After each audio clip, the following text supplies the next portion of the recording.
Welcome back to the Lantern Rouge Cycling Podcast for our last Grand Tour mountaintop finish of the year. The Stage 20 of La Vuelta, we're finishing on the Ball of the World, Bola del Mundo. We're in the Navacerrada region in the Extremadura. We're on our way to Madrid. We've come from the north and we have a hard mountain stage, but this stage looks like a Tour de France stage. And the Tour de France stage it most resembles to me is the Plateau de Bay stage with 165k, so not as long, but shorter climbs, some of which are steep, but punctuated by quite long valleys, particularly the valley before. They do the Puerta Navacerrada. It's 7k's, 8%, 7.5%, big highway. Descent, beautiful road surface, long valley again, half an hour in the valley. And then they go up the same climb, turn right at the top, and do the Bola del Mundo, which is a Cuesta de Cabra, Luke Sepku's favorite sort of road in Andorra in the off-season. Goat track, and kind of like if you've done the Mount William add-on at the end, if you're in Hall's Gap in Victoria, there's a brutal finish to the Mount William climb, which I enjoyed a lot. It's 3k's, 12%, brutal finish. How did you view this stage compared to the others, Benji, that we've done? Well, I would say that there's more altitude meters than the Uniperto stages we've had, so that plays a role, but it's also a stage where you really need to hammer down these valleys, because you point at the Plateau de Bay stage, and you're not necessarily talking about the final climb there, you're talking about the fact that it's a stage with multiple climbs throughout, one at the start, one in the middle, one at the end, and large valleys in between. That's what you're pointing at, in comparison to a climb that looks a lot like Bola del Mundo, which we've named a few times, is Passo Fedaya, which was in the 2022 Giro d'Italia where Hindley ended up taking the crown on Passo Fedaya, but that goes up to high altitude if I recall correctly, and that stage had 3 climbs, of which they started in the last 60% of the stage, and the valleys in between existed, but the last valley before the final climb was mostly descent. There's 10 kilometers of flat in there, and 30 kilometers of descent was the last Passo Fedaya in 2022 in that Giro stage. So that changes things. But then again, the Passo Fedaya there is a very similar climb as Bola del Mundo. So it's a bit of a Frankenstein combination of the Plateau de Bay stage with a Passo Fedaya-like finish on non-high altitude. That's the thought process. Well, no, this finishes at 2200. Oh, actually, you're right. 2200. It's Passo Fedaya all out. Yeah, But it's really similar. very specifically those valleys.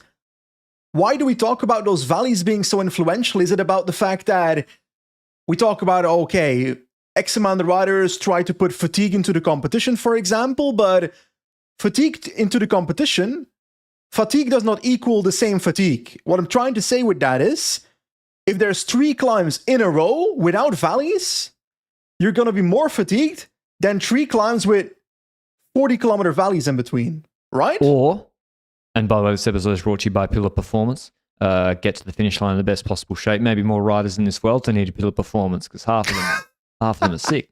But I'll compare it to, say, Farapona. So Farapona, you see the categorized climb starts with 9k's to go. Fake. So they basically had the hardest climb I've ever had to pronounce, San Lawrence climb. St. Lawrence climb. It was brutal, 5k's, 11%. So you can get a pure climber to do that. Super hard. Ayuso went all out, like full gas, then did the descent, then he's done. Hands over, satellite ride on the breakaway. You've then got a rolling false flat uphill that gets progressively steeper, and it's narrow, twisty roads. And Bjerg does that with Dens, and then it's 3-4%. That means a small climber like Pidcock, like Vingegaard, they're on the pedals a lot more than here. You finish the Navacerrada first time, 20 minutes. Okay, Zvijov and Ayuso have done it pretty hard, but not that hard. Because they're trying to keep riders. Because they got no... Again, we're skipping ahead, but if you got no satellite rider, then who's going to pull the valley? A climber, but you want the climber to do Bola del Mundo because it's half an hour to 40 minutes. So it's resources. I don't really care about skipping ahead here because yesterday my take on UAE strategy was they should try to get a Mikel Bjerg and perhaps even a Marc Soler in the breakaway. So Mikel Bjerg can pace that exact valley between Navacerrada and Bola del Mundo, because that's where you need to put the pressure on. You need to keep that going to make sure that it's not a place where people can recover necessarily. And that's what Mikkel Bjerg is so good at.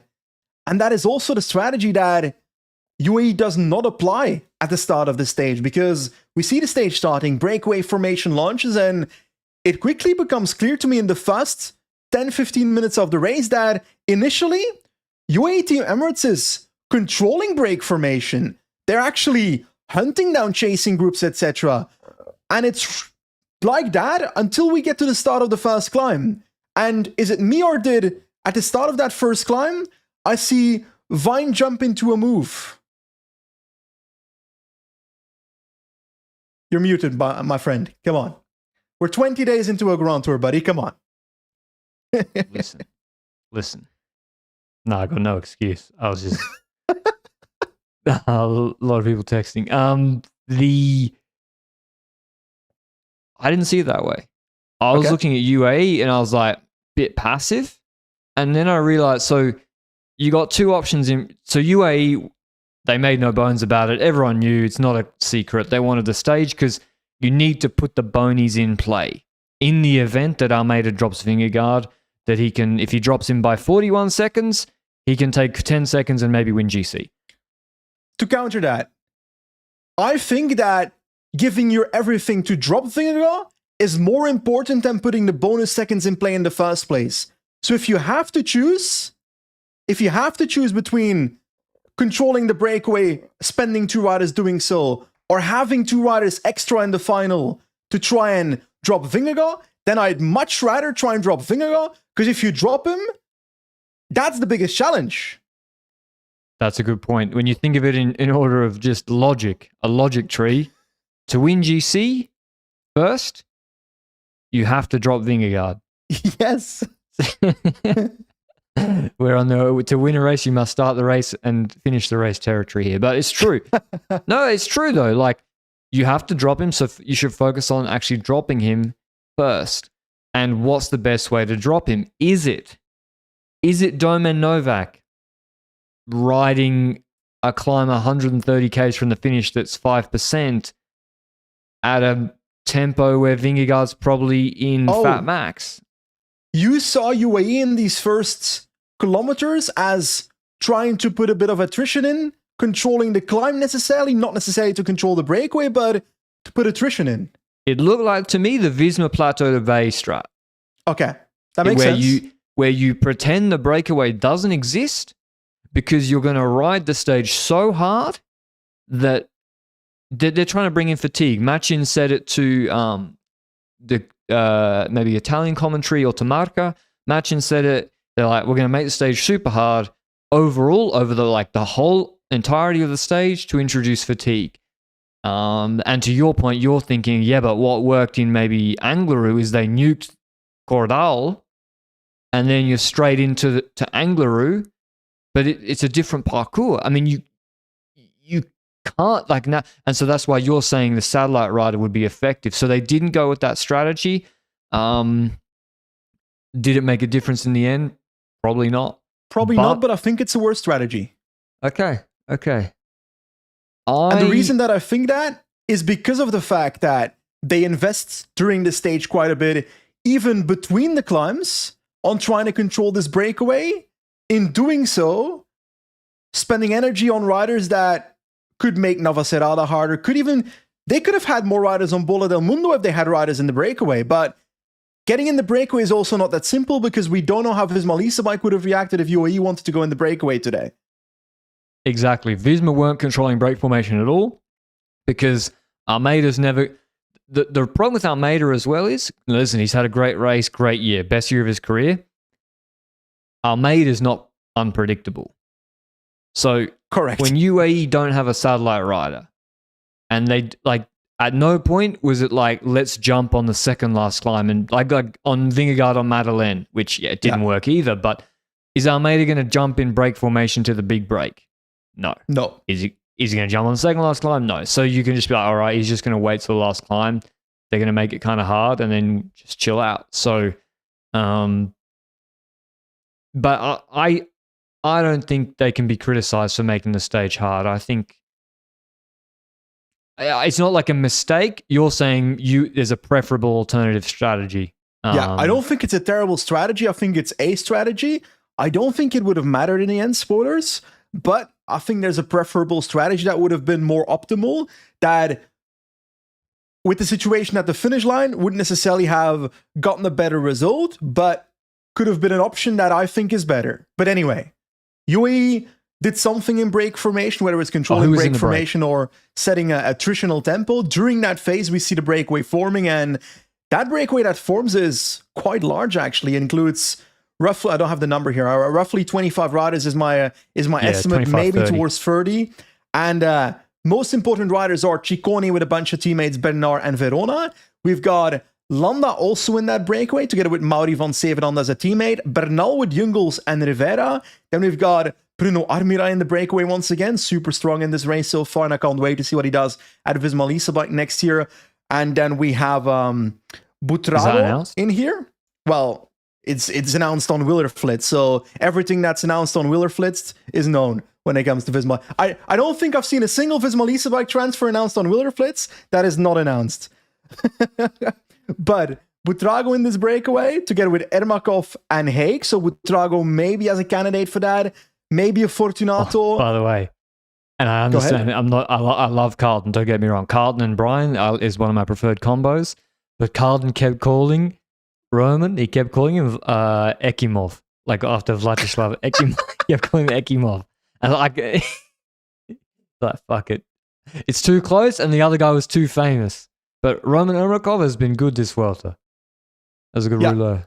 He's been good. He's also I think he was also relatively unknown basically before this year anyway. So it's a newer rider that popped up in Bahrain and had a chance, and he's been strong in this race. In the same way that Eulalio's been strong this year, and I don't know if he's been technically the best in a lot of races, but he's certainly been a strong rider in races. But anyway, I was talking about this breakaway, lots of good riders, Dunbar in there as well, but I think we've named the most important riders in Ciccone, Bernal, Landa, Vanderlei, Armirai, and I think that's roughly it. So let's call it with that. That was the breakaway of the day. The gap goes up to a minute 40 because UAE Team Emirates is controlling it throughout the stage. They're spending energy before the Puerto de Navacerrada is even happening, and nothing really happens before we get to that second last climb. Is that fair to say? Because we arrive on the Puerto de Navacerrada and I see UAE not taking control yet from the foot because another man arrives at the front, Ben Zwiehoff. What did you make, Patrick, of the tempo of Ben Zwiehoff at the start of the Puerto de Navacerrada?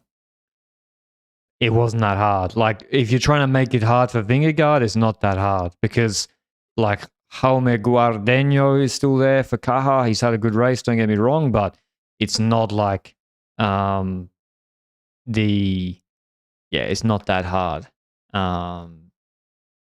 So the gap was like 120. It wasn't coming. It went down to, I think when Ayuso changed to Ayuso, it went down to 104, stays at 104. The brake starts to disrupt itself, and the best climbers go clear, which is, Landa, Ciccone, Bernal, Armirel, and Yardi Vanderlei. So really good ride by him. I don't know. Yeah, Yardi Vanderlei was incredibly strong. So Luke is saying, of course, Luke knows some intel on him. He has the Sacalobra KOM. So I would say for 20 minutes, 7% climbs, Yardi Vanderlei might not be too bad with recovery in between them. But he's also not going to be the rider that wins against the Landa, Bernal, and Ciccone in the breakaway either. So I was not necessarily surprised that in the valley after Puerto de Navacerrada, he started getting in trouble with those riders because they were better after a climb like that. But in the peloton after Zwiehoff, it was Juan Ayuso pacing, so they get directly to him. And this is kind of my point, I think, because this means that, like you said, they've already spent Novak in the early phase of the race. They've already spent Oliveira to control a valley somewhere. I don't expect Oliveira to do Navacerrada, but he could have done the first kilometer, whatever, if you don't try to control the stage. And Novak could have done a kilometer or so afterwards, but Juan Ayuso was always going to have to do pacing on this climb already, because otherwise they just don't have the other riders. The valley? What, sorry? Well, then who's going to do the valley after? It's a combo of Ayuso Soler. Yeah. Soler That's takes what his happens. first pull for Almeida in 3 weeks. On the final mountain stage. On full slide downhill. I mean, Epic. it is incredible. The amount of Ayuso's been in line for the best part of 2 weeks, right? Yeah. Doing his job. He's been put. It's actually incredible that how much it kicked off and how bad it was. Like literally Ayuso and the management fighting in the press mid-stage. And then actually afterwards on the road, Ayuso has been perfectly good and actually done a good job. Soler, fucking just doing whatever, man.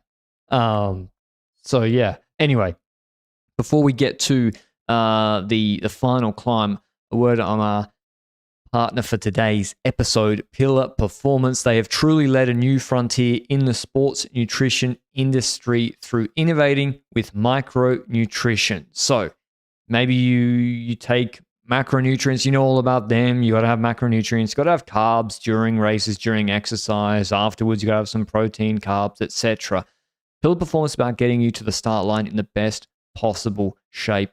And like all Pillar products, they're expanding now. They're innovating constantly into a new direction called Performance Health. And one of their newest releases, if you've tried the triple magnesium and it's worked for you, then I'm sure it's worth you trying one of their new releases, the Collagen Repair product. It's specifically designed to address tendon and ligament overuse injuries in endurance athletes. This is the main supplement I take along with the triple magnesium because my hamstring, I actually am embarrassed. Like I'm willing to share a lot of my like personal life, the fact that I've got short man syndrome, you know, that I drink too much Pepsi Max, whatever. I have a lot of shortcomings.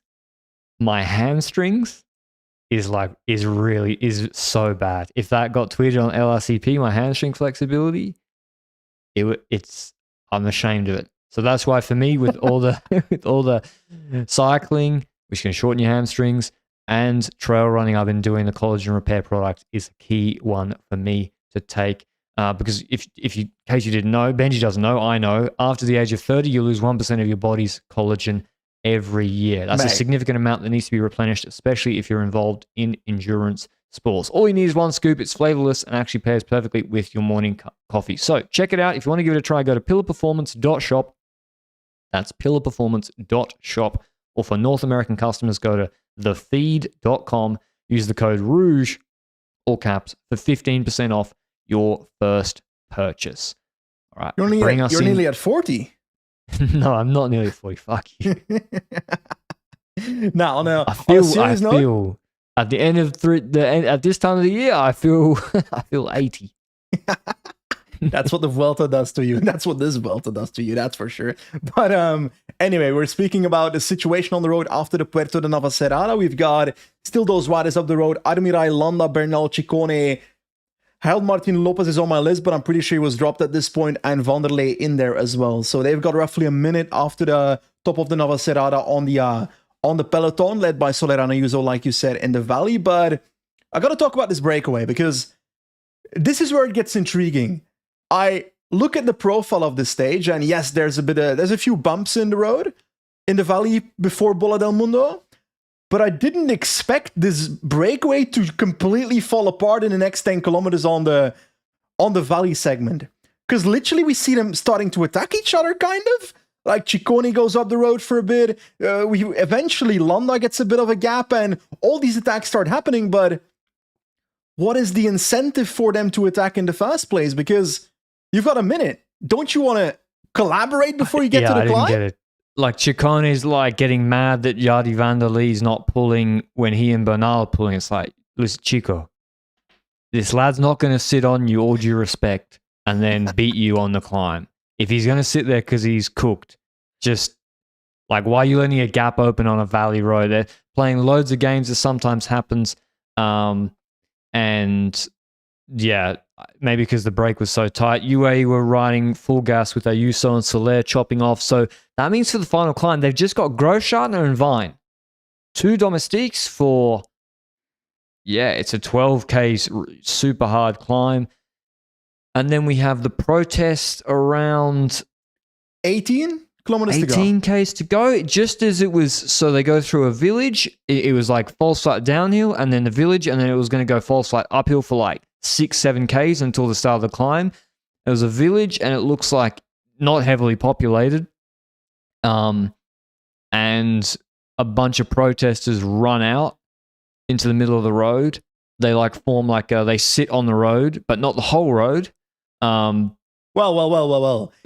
I feel like it was before a roundabout, and they sat onto the primary road into the roundabout, but there's also a road that goes off, which you can go around the roundabout on the right. And they blocked the main road, which tactically not the best strategy, because the riders obviously could go around that roundabout, in doing so, avoiding the protesters. But I can joke around it for a little bit here, but there was at least one protester here who literally physically stopped a Movistar rider, I think. I think it was a Movistar rider. They were trying to run through and like just run into the middle of the riders, any rider. And like one guy sat in front of him, which, you know, like the riders weren't going slowly. They were on 45. If you get hit, I mean, the rider's going down, you're getting your head smashed in. It was crazy. This is not, without knowing it, we're not security experts. The Bilbao finish line first passage seems like there was inadequate policing for such a large crowd. In this instance, what are the police going to do? Like, we're in the middle of nowhere. They're hiding in a village, and then they run out just as the race is coming. They weren't like on the course demonstrating beforehand. Yeah. What are the police supposed to do? Nothing they can do, I think. And this can happen at any point in the road, by the way. Like, it's specifically before Bola del Mundo, because these people probably want their cause to be shown on TV at a big moment in the race where a lot of people are watching. But this was dangerous, not just for riders, but also for that first motorbike of the chasing group, which he basically got entangled in the spectators for a bit. So they cut away from that chasing group, and we look back at the chasing group after they find their way through that protest. Chasing group, the breakaway, I mean. That breakaway kind of falls apart a little bit through that protest, because London, with a small gap of maybe 5 meters going into that protest, suddenly has 10 seconds. And I assume that is because Ciccone and Cole got hindered. Protesters. What, sorry? They're Landistas. They knew he had a small gap. They ran out. They blocked the whole road, sat down, and then Landa got a big gap. You're saying it was Landa's fan club? Yeah, I mean, at this point, he's got to try something to win a stage, man. What happened? My Google Home just started talking to me. Oh, yeah, terrifying. I don't have any of that nonsense. I was forced to say. Shut the fuck up! No, I don't want to change my settings. Stop! I have Siri turned off. I have everything turned off. What was I going to say? We joke about it. It could have been really bad. It could have been another Javier Romo incident. It could have been like, it just wasn't okay. Thankfully, the race continued. The riders did say they were going to like stop and self-neutralize if this happened again. The reality is UAE have a third of the group. They're not stopping the stage after they paced all day. Visma have another third of the group. They just want to get this over with. And after this, it's all uphill to the finish. So, thankfully, there was no further like protesters. We get to the bottom of the Navacerrada climb again. Großschartner begins. I have to say, Almeida didn't look so good, I thought, on the second last climb. He looked a bit, I don't know, not so comfy. He was out of his comfort zone, I think. He's having to sit a lot more forward the whole time. And what? I just saw a chat message on the live stream saying, "Oh my god, I thought Benji was shouting at his wife." I actually did think he was shouting at someone that came into the I was room. not shouting at my wife, just to get that out there. I was shouting at this stupid piece of technology that I don't want to have in my house. Anyway, sorry, continue. I took you out of the zone. I shout at the cats. Those motherfuckers, they pay no rent. They have no job. They just sit in my garden about 23 hours a day at the moment because it's getting colder.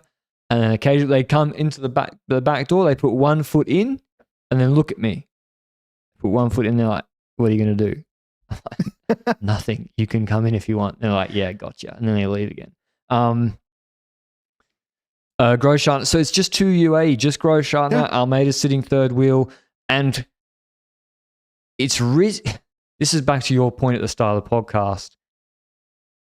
With just two, like, how's Almeida going to take 44 seconds? Because I think the best strategy is to have multiple domestiques make the overall climb way harder and then attack on the last 3Ks. I think if Almeida attacks early, it just won't work. We're on a highway, it's 7%, some sections of 8%. But then how's he going to take 44 seconds off? All due respect, the Groschartner pace was not savage. No. Like, it was just holding Ciccone and Landa, gradually bring it down. It wasn't like a lead out. To me, you already took an L as UAE if you start this climb with two riders to pace. Groschartner and Vine. That's just not enough. You're not going to put Jonas Vingegaard even in 80% form in trouble. 80% maybe. In 90% form in trouble. That's just not going to happen. So I'll be honest, when this climb started and I saw Groschartner and Vine being the only two riders left for UAE, I was like, okay, this is over.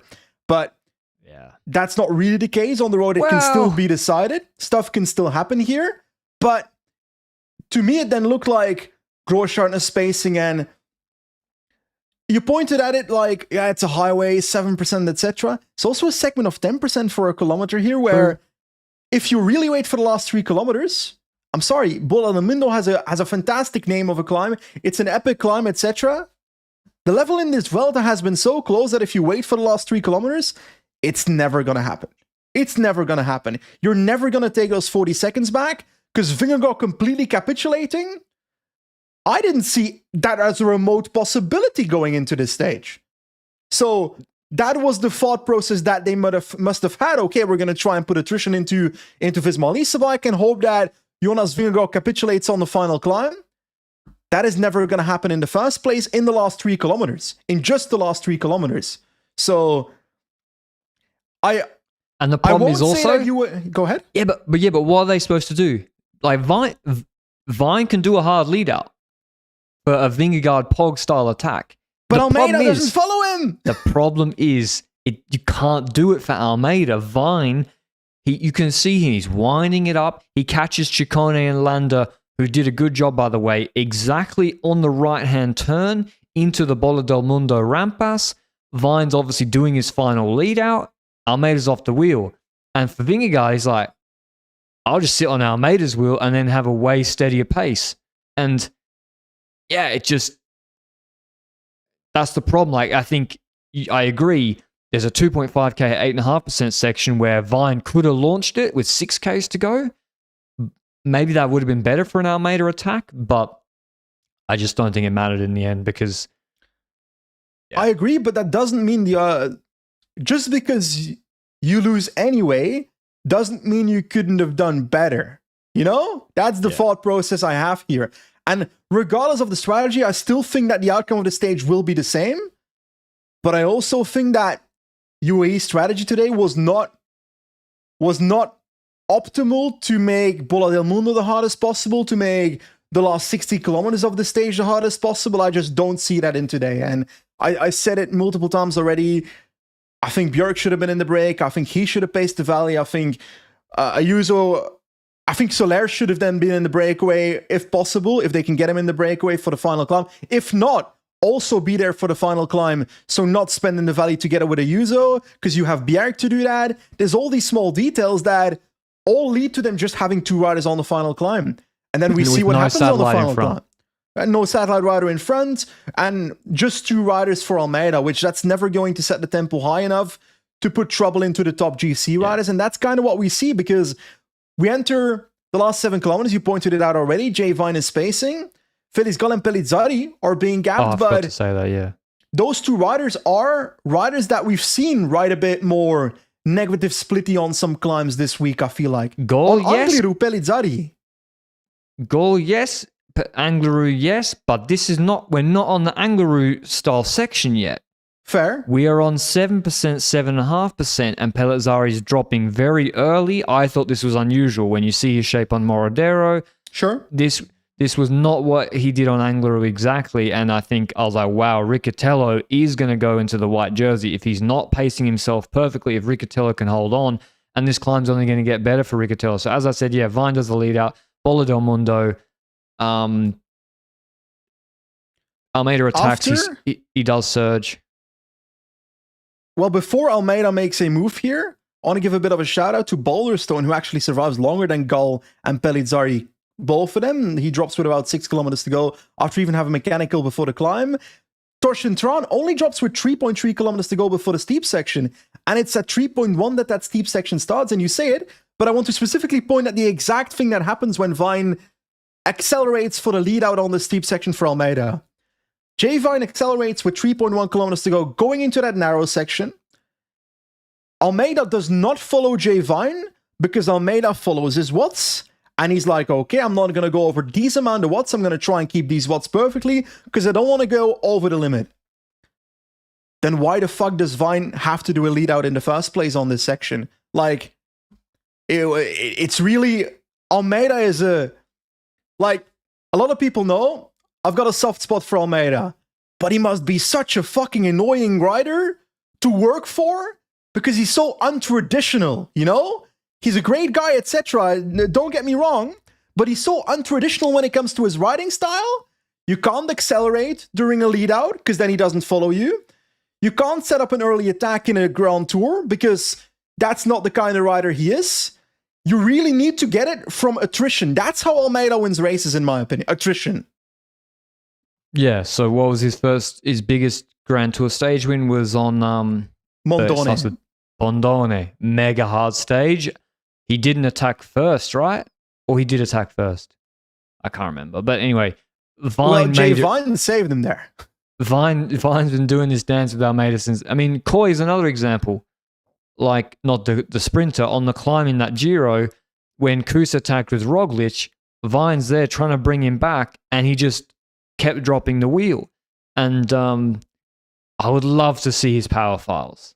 I would love to see them. Because I've said this, but there's no way it's flat. There's no way. Because then he will close when he accelerates, he will close it so fast. I'm like, but now you are spiking your watts. Yeah. But he won't do it strategically early. But in the end, he tries. I don't think actually that's the correct strategy here. I think the correct strategy is kind of what he does. He tries to do 1K full. And you got to drop Vingegaard in the first K. Yeah. You got to crack him in the first K to take back 50 seconds, 51 seconds. But you won't drop Vingegaard in the first kilometers of Bola del Mundo, especially when you can't create separation. Yeah, but you need him. Their whole Almeida winning the Giro also does hinge on Vingegaard being really shit. Well, but you're right. Well, because Almeida does not have the acceleration to make that. Their whole strategy is predicated that Vingegaard has like a Pellizzari day, which they also can't control. Yeah. And that doesn't happen. Vingegaard's they can't on the control, wheel. But they can control how much fatigue there is in the run-up to a day like that. How much the context of the race towards the day where he could potentially have a bad day, they can lead. Is there a world in which that Angliru, for example, where Jonas wasn't necessarily at his best, or Mordero, where Jonas wasn't necessarily at his best, is there a world in which UAE making the climbing stages harder in the first 2 weeks can have a bigger effect on a day where Vingegaard is a bit ill in the second week? I mean, maybe. I mean, yeah, they didn't ride for Almeida really until today. So, yeah, we'll go through the stages in the overall recap, but probably there's points you can look to where, but at the end of the day, Almeida never dropped Vingegaard in the race. And that doesn't happen today. Hindley, when Almeida stops, Hindley starts to pace. Almeida sort of goes into defense mode, which he starts defending. Pidcock accelerates. I thought Pidcock was about to lose the podium because at 2Ks to go, Hindley has him on a gap. And then out of every corner, Hindley keeps having Pidcock on a gap. Pidcock keeps coming back. And then eventually, Sepp Kuss is there, so the Eagle is there. Riccatello is still with that group. And then with like 1K, 1.2Ks to go, Vingegaard goes away. No one responds except Hindley, actually. But he's just still trying to drop Pidcock. And in the end, Vingegaard goes away to win the stage. He only won stages, I think, this Vuelta when other teams paced. So maybe that was a lucky. It was on the Ciccone stage and on the stage 9. Can't remember who paced. And then today UAE paced. I will say, when I then look at the final climb and I see that after Jay Vine's done with his spool for Almeida, he kind of parqueggios for like 100 meters and then he starts riding for, I don't know what he's riding for towards the finale, but he clearly has energy left. How could UAE have optimized Jay Vine in a better way if he clearly has not done a death pool at all on this climb? Yeah, but you can't do a death pool for Almeida. Yeah. Because you drop him. So yeah, but does that also not mean that Vine started his pool too late? Yeah, Grosjean pool for too long for sure. Just in hindsight, it's easier said than done afterwards, but oh no, for a long time I was counting down the kilometers. I was like, yeah, geez, like this is not doing anything. They need to get Vine going. So yeah, maybe again. Oh, First Cycling's back. Both PCS and First Cycling been down all day, so I can read the results. Vingegaard wins the stage ahead of Sepp Kuss by 11 seconds. Jai Hindley on 13 seconds. Tom Pidcock on 18 seconds. We haven't spoken about those two enough, probably. Almeida on 22 seconds. Riccatello on 24 seconds. And as you say, Vine finishes on 47 seconds. Ciccone 111. Le Cerf 122. Finley Pickering from the GC group. Finishes 10th on 130. Jorgensen 145, Trine 152, Gall 216, Pellizzari 250. So he loses the white jersey on the final GC stage to Riccatello, loses his 6th spot, and I think Sepp Kuss also takes the spot of Felix Gall on GC. But why did Pickering not wait for Tron? I don't know if it mattered for GC anymore. That's just the thing that pops in my head because I can't load the GC ranking anymore, so I don't know how far Tron is behind or ahead at the moment. That's just the first assumption when I see the top 10. Finley Pickering's like probably out of contract. Yeah. Got brought to this race with 2 days' notice has had a fantastic race. That's for sure. Can't get the GC standings up, so I'll try to get them from the actual live stream. We should guess. Jonas Vingegaard, yeah. You think he's leading? I think Jonas won this GC. I think he won the Vuelta. I got him. Vingegaard goes into a bigger lead on Almeida because he also takes the full complement of 10 bonies. 116 over Almeida, 311 on Pidcock. Pidcock defends third. I mean, we'll talk about him more in the recap, but wow, I did not have Pidcock coming third on my bingo card. He has a 30-second lead over Hindley. Riccatello moves in. Hindley's in 4th on 341. Riccatello moves into 5th on a comfortable margin on Pellizzari on 5:55. He has a minute and a half on him in the white jersey. Kuss into 7th. He's on 7:45. Gall loses 7th. He's on 7:50. Trine defends 9th on 9:48. And Jorgensen defends 10th on 12:16. So a couple of movements, and a jersey changes hands on the final stage. But I got to say, Pidcock, we thought what happened to Ciccone would happen to Pidcock. He's proved us completely wrong.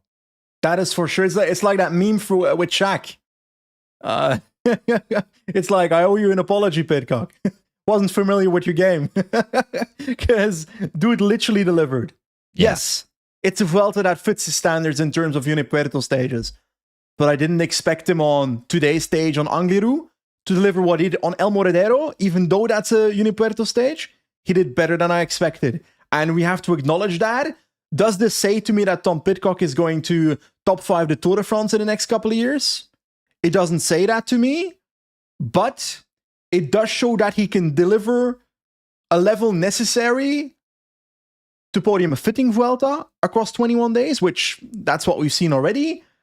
I don't know, like, this level, to me, says Pidcock in top 10 of Tour de France, which I already knew. yeah, with full support, he can probably top 10 at Tour de France. But I'd rather see him win 2 Tour de France stages. And the Vuelta parcours suits him a lot. He's really, really light. And then you have like these steep rampas climbs. You can get out of the saddle. There are more fresh tests. And there's the punchy rampa stages. He was really good at this in Bilbao. He was denied the chance to win the stage.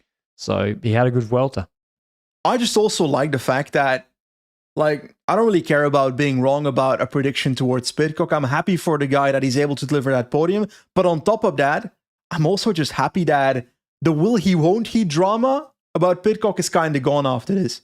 Yes, he can go for a GC if he wants. It does need to be a fitting Grand Tour, and then he can try that. And it's a fantastic result for Q46.5, but I want to bring it back a little bit They towards... They might have the automatic wildcards now.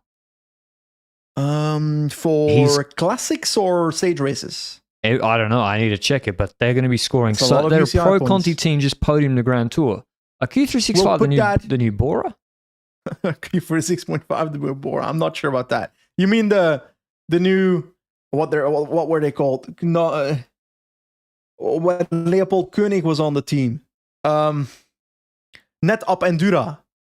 Yeah.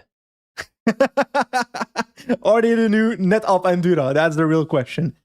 But bringing it back to the Almeida versus Jonas result, this means that Jonas Vingegaard wins La Vuelta after already, I won't say co-winning it, he got second in 2023, but he could have won that race. Like, we knew that Jonas Vingegaard could win a Vuelta if he shows up. Gotta say, it was closer than I expected, but being able to win a Grand Tour when you're not at your best is also a part of what it means to be one of the best riders in the world. And that's also what he proves here, because in the second week, Vingegaard wasn't at his best. That's for sure. Even on the climb today, I severely doubt that the watts put out are going to be his absolute best watts of all time. But they were definitely good enough to beat the competition. He wins it. He puts a crown on his head on the final mountain stage. I'm happy to see that he can confirm his Grand Tour victory with another stage win on this finish. That's also nice to see. And I've yapped a lot about tactics about UAE and team cohesion and whether they could have worked better together, whether all the teammates gave their all. At the end of the day, we bring it back to what we said at the start of this podcast. The cringe cliche statement that to win a Grand Tour, you have to drop your competition. And regardless of the strategy and team, Joao never dropped Jonas in this race. And then you can't win a Grand Tour. That doesn't take away from the fact that Almeida gets a fantastic outcome to this Grand Tour as well. I think getting second in the Vuelta is also a good result. But a lot of Portuguese sad people in the corner, I think, though, because he was relatively close compared to expectations. Yeah, Almeida was closer going into this stage than anyone could have expected, probably, before the Vuelta started. But yeah, the stage finishes. Of course, it had to have a protest in it, which kind of has been a hallmark of this race. To preview tomorrow's stage, it's in Madrid. It's the final. It's a sprint stage. I think they've already shortened it. There's huge protests planned. I cancelled my travel to it because I think it could be a bit of a shit show again. So we'll see if the stage goes ahead. We'll see if they neutralize GC with like 40Ks to go. We'll see what happens.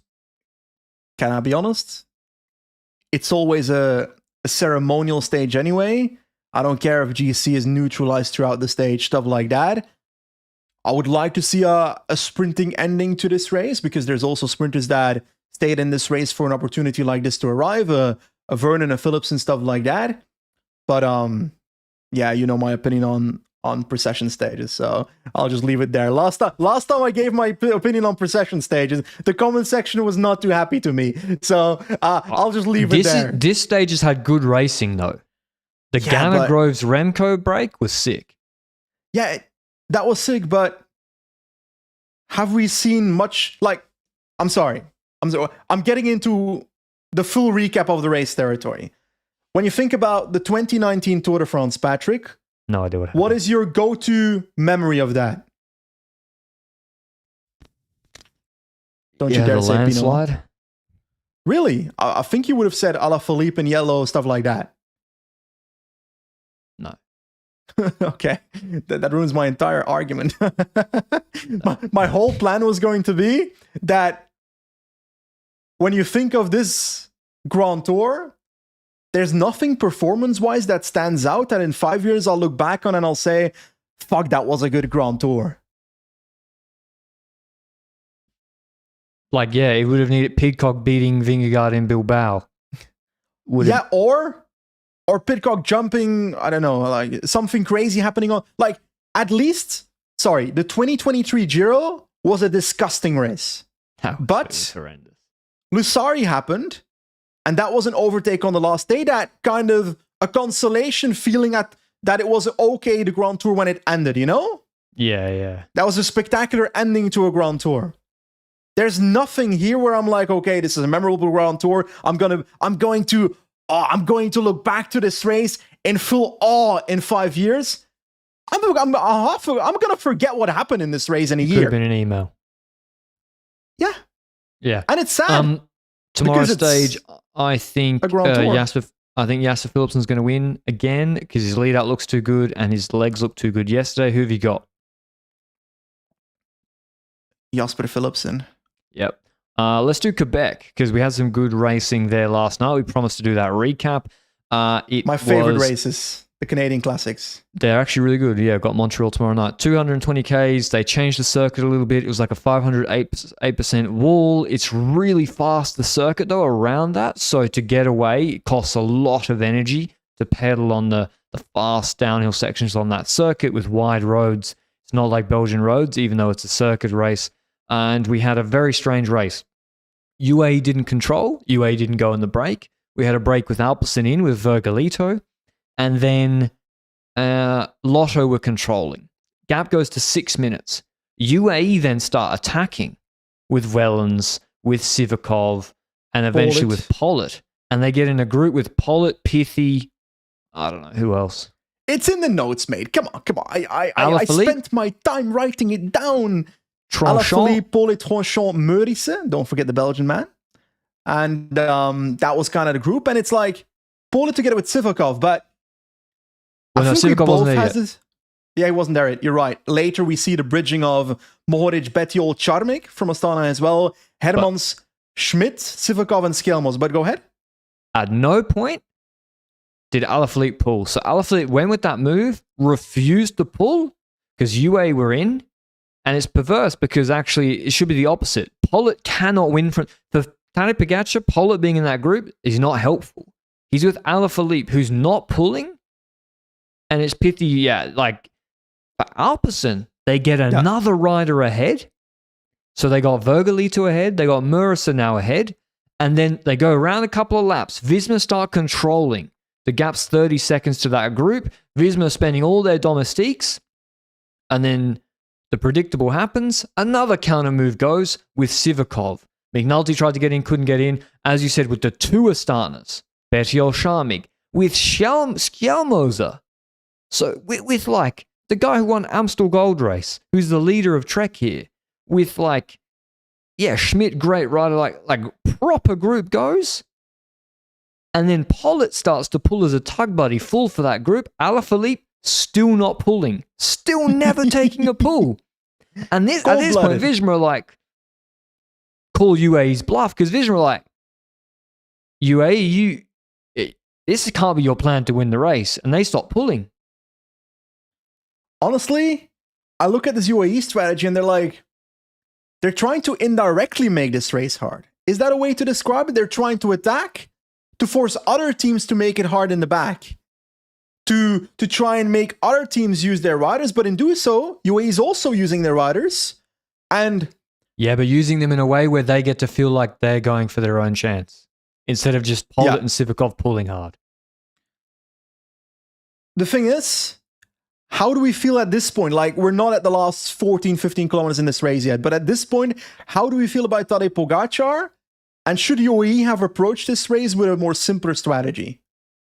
I think it's fine if the gap to the break was a bit closer. And so Sivakov eventually starts to sit on himself because Quebec, okay, Pogačar can win any race, granted, got it. He's not won Quebec before. It's a race where punchers or sprinters like Dali have followed him.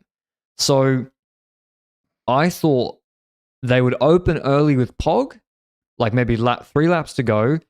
You have Sivakov in front, and then you have a group of 10. Sivakov pulls 1 lap just all out, and then Pog goes again against a smaller group.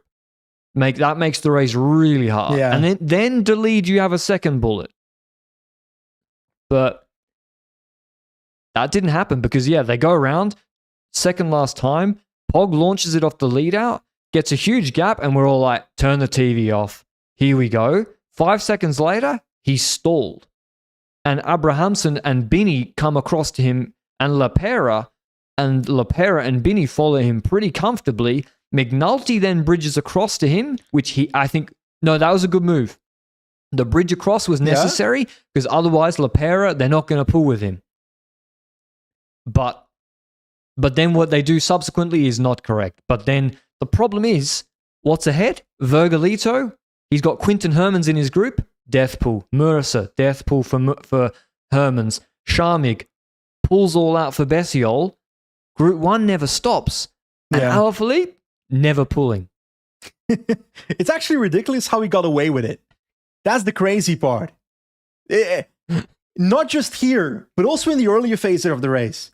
And it kind of looked like Alaphilippe at its peak. The way he was finicky on his bike, the way that I thought, okay, he's going to take himself out at this point in this corner. He was like looking around all the time, stuff like that. Gave me some good old Panache flashbacks from back in the day. But it's still not easy to go and beat these riders up the road, the Betiols and so forth. And you say, okay, LaPera, Binyam, etc., they're not going to relay with Pogacar. Binyam actually did a relay in that group before McNulty came across. And I got to say, in races in the last year and a half, there's been multiple moments where Pogacar in a group where people shouldn't be relaying with him, where they are relaying with him. So I was kind of somewhat surprised to see that we had a Sagan-like situation this time around. We had a situation where Sagan was in this situation all the time, where no one wanted to ride with him. Pogacar is finally feeling what it's like to be Sagan in this race.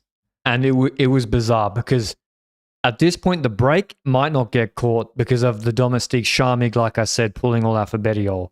The group behind is close, behind Pogacar. So there's pressure from behind with EF, with Visma, and with Lotto and Jayco. Schmidt is riding. I think he was riding for Bling. Yeah. And UAE then default to a strategy that works when you have no pressure behind and no group ahead, where they're like, oh, you don't want to cooperate with Pog? We'll attack you with McNulty. That doesn't work because McNulty goes clear with Binny. With Binny. And then Pog, they're like, bro, Binny's with McNulty. And then Pog just sits in that group. He's like, well, I got a teammate ahead. And then he gets caught by the sprinters group behind. And then no one's catching the break. It just doesn't work like that. And UAE brings himself in a losing position here because McNulty isn't going to find his way up the road and beat Binny in a sprint, whatever, hypothetically. But in that front group, Sivakov is also the rider that doesn't necessarily have the best acceleration in the front group, I would say. I'm looking at Alaphilippe, I'm looking at Bettiol, riders like that as potential victors here, but the gap started going up a little bit for a second there. And yes, the group behind, the peloton behind started having some cooperation, but it's not like they had a billion domestiques left either. I looked at the cohesion of the group and I saw Lotto was there with Dali and Jeno Bergmus, so a single rider that could potentially put himself at the front to ride for the lead, which I'm not sure they did. He didn't, and Benoit didn't for Van Aert. So you have like one EF maybe pulling, maybe Schmidt for Bling. Yeah. In the end, the gap doesn't go down to, and also Alaphilippe makes his move. He attacks on the flat. Bettiol, they go with him together. Sivakov bridges across. Sivakov had been sitting on the group and after Pogacar had attacked, and then Alaphilippe drops him on the steep section. He keeps going with it. He's looking back a million times. Sivakov's sitting on Bettiol. not pulling Bediol brings them pretty close with 200 to go. I'm like, Sivakov, if he jumps now, could make it. He doesn't. Alaphilippe wins, I believe, his first one-day World Tour race since Flesh 21. And one of the biggest wins in I Tudor's think so. history. And yeah, like Alaphilippe, big race. Quebec, Francophone. So he wins, huge result for them. I believe they also sponsor the race as well, so doubly important for them. And he wins. Sivakov comes second on 2 seconds. Betiol third. Betiol was happy and should be happy with that third position. Then the rest of the break was like Schkelmos. Dali won the sprint for 8th in front of Bling, Corbin Strong. I don't have them in the right order in front of me, but yeah, in the end, Dali was the fastest. He needed a sprint. Yeah. And that didn't happen in the end. They gambled a bit and it didn't work out. I will say, though, that we can joke about Pogacar washed ? But at the end of the day, this doesn't necessarily influence me for the upcoming one-day race in the next month and a half, because we've seen Pogacar come back after a post-Tour de France rest in the latter parts of the season, be not as his best in the first few races. We've seen it at the Italian Classics and at Plouay at a certain point as well, where that was his worst result, I'm pretty sure, at Plouay. But I have no thoughts of, okay, Pogacar's going to get destroyed at the World Championships or something as a consequence of this. I don't have that feeling. I think he needs to take next year off. The entire year. To just refresh. I genuinely can't tell if you're serious or not. No, I'm joking. 'Cause the Washington Commanders were playing the Green Bay Packers, and the Washington coach was like, Micah Parsons, if I was his coach, I would rest him. He's like the star of the pass rusher on the other teams. Like, they should be really careful with his back. I'm like, yeah, you gotta be careful with Pog. Don't over race him. I mean, next year, Tour's a lot of pressure. Yeah. Send him to an under instead, is what you're saying. No, hey, that's a good race for young punchers to win. He's never won it. I lost my train of thought. Yeah, I think Pogacar is going to probably still win Worlds. I think everyone lost their train of thought there. Yeah. I think this race result is more from he was really letting his teammates have their chance. How is the relationship? Because we spoke off camera about Carapaz a bit in relation to the World Championships, but how do we know about the relationship between Carapaz and the Federation these days? Because it was bad a year ago or two. No, I'm talking about Carapaz. Because the relationship between Carapaz and Federation was shit back in the day. I generally have not looked at the start list fully of the World Championships, but he's one of those riders that could do pretty well in a World Championship, scores like Rwanda, that you might not directly think of beforehand, you know? Well, yeah, he's racing at the moment. Carapaz is tuning up in Italy. There's an interview from Alejandro Matiz Pina, who I've worked with, who used to do the Spanish translation videos for LR, and it's in Spanish, of course, but he spoke with him, and so the selection that was like published by the Federation, the Ecuadorian Federation, that said Narvaez was incorrect, because Alejandro spoke to Narvaez and he said, it's not a good course for me, it's got too much climbing in it, and I'm not a climber. The course is at altitude. He just came 13th in the Tour. He's a puncher. And the longest climb is a 2.5 minute punch on cobbles, which he's good at. It's the perfect course for him. I agree. I look at this parkour, I think of Narvaez stuff, but I also think of Carapaz, and I don't know if he's in the selection or not.